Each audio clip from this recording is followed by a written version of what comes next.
Open world mobile cuma terasa seperti versi kecil dari game PC.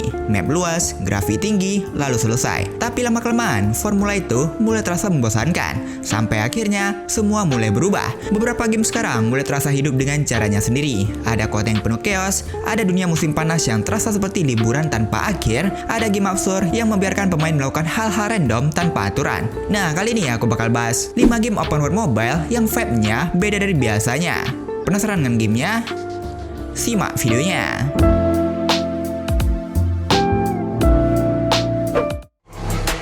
Lose yourself in the neon lights or grind your way to the top. Gangstar Mirage City. Open world mobile sekarang mulai berubah, bukan lagi soal grafik tinggi atau map luas yang kosong, karena beberapa game sekarang mulai terasa seperti dunia chaos yang benar-benar hidup. Dan jujur aja, Gangstar Mirage City punya vibe itu. Game ini bahkan masih belum rilis full secara global. Saat ini baru muncul di beberapa region tertentu, contohnya Filipina. Tapi dari awalnya aja, auranya udah terasa seperti proyek open world mobile yang serius. Apalagi ketika di baliknya ada nama Gameloft dan Level Infinite sebagai publishernya. Di malam hari, game ini terasa hidup dengan caranya sendiri. Contohnya, seperti lampu neon nyala di setiap sudut jalan. Kadang kamu cuma nyetir tanpa arah, kadang tiba-tiba terjebak di tengah baku tembak antar geng. Dan anehnya, justru chaos itu yang bikin kota ini terasa menarik. Karena di titik tertentu, open world bukan lagi soal seberapa realistis grafiknya, tapi soal apakah dunianya terasa hidup. Bahkan ketika kamu nggak melakukan apa-apa.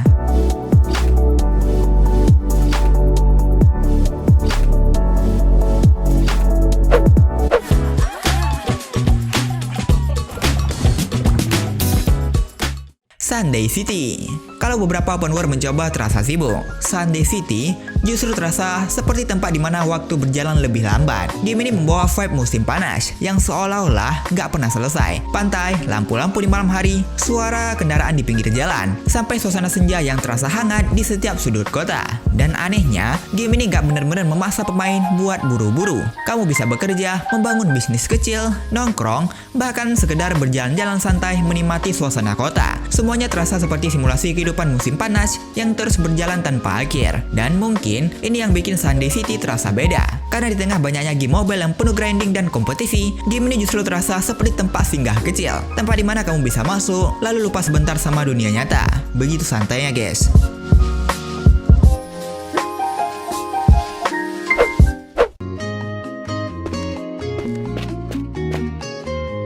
Neko School Simulator. Dan di antara semua game open world mobile yang mencoba terasa realistis, selalu ada satu game yang memilih menjadi benar-benar liar. Yap, Neko School Simulator. Terlihat seperti simulator sekolah biasa di awal. NPC berjalan di sekitar sekolah, kota kecil di sekitarnya terlihat normal. Tapi semakin lama dimainkan, semuanya mulai berubah, jadi chaos yang sulit dijelaskan. Kamu bisa mengubah cuaca, memodifikasi dunia, bahkan memperlakukan seluruh kota seperti playground absurd milikmu sendiri. Dan anehnya, game ini justru terasa sangat bebas, karena game ini gak benar-benar peduli soal realism. Game ini membiarkan pemain bereksperimen sesuka hati kamu. Dan mungkin itu yang bikin game ini tetap menarik. Di saat banyak open world sibuk membangun dunia yang serius, game ini justru mengingatkan kalau game kadang memang dibutuhkan buat bersenang-senang sebebas mungkin.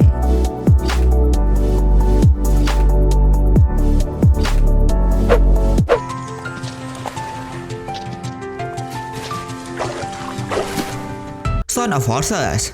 Dan setelah game chaos tadi, ada satu game yang terasa jauh lebih tenang, Son of Forces. Bukan open world yang mencoba terlihat besar atau penuh ledakan. Game ini justru terasa seperti perjalanan pelan, yang perlahan berubah menjadi sesuatu yang lebih misterius. Perjalanannya dimulai dari Homeland, dunia yang penuh damai, penuh rutinitas sederhana, suara langkah kuda, jalan panjang, dan kehidupan yang terasa tenang. Dalam game ini, membiarkan para pemain menikmati perjalanannya, mengenal dunianya, lalu perlahan menarik pemain masuk ke misteri yang terus berkembang. Dari satu episode ke episode berikutnya. Di tengah banyaknya open world yang chaos, game ini justru terasa seperti sebuah cerita panjang yang bisa dinikmati perlahan-lahan, guys. Intinya tenang aja gitu.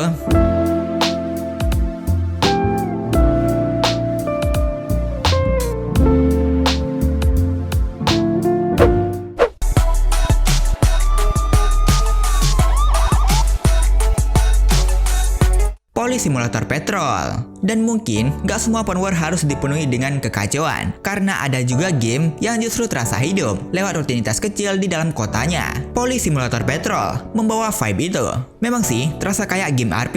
Di sini kamu bukan kriminal atau karakter overpower yang menyelamatkan dunia. Kamu hanya seorang petugas patroli menjalani tugas harian di kota yang terus bergerak. Lalu lintas yang terus berjalan sampai panggilan darurat yang tiba-tiba memecah suasana tenang. Dan justru detail-detail kecil itu yang bikin game ini terasa imersif. Karena semakin lama dimainkan, semakin terasa kalau kota ini tetap hidup. Bahkan tanpa pemain menjadi pusat segalanya. Ya, mirip seperti RP memang. Kadang kamu hanya mengatur lalu lintas, kadang mengejar kendaraan di tengah malam, dan kadang sekedar berkeliling kota doang. Dan mungkin itu yang menarik dari open world mobile sekarang. Bukan lagi soal siapa yang punya map terbesar atau grafik yang paling realistis, tapi soal bagaimana setiap game mencoba menciptakan dunianya yang punya suasananya tersendiri.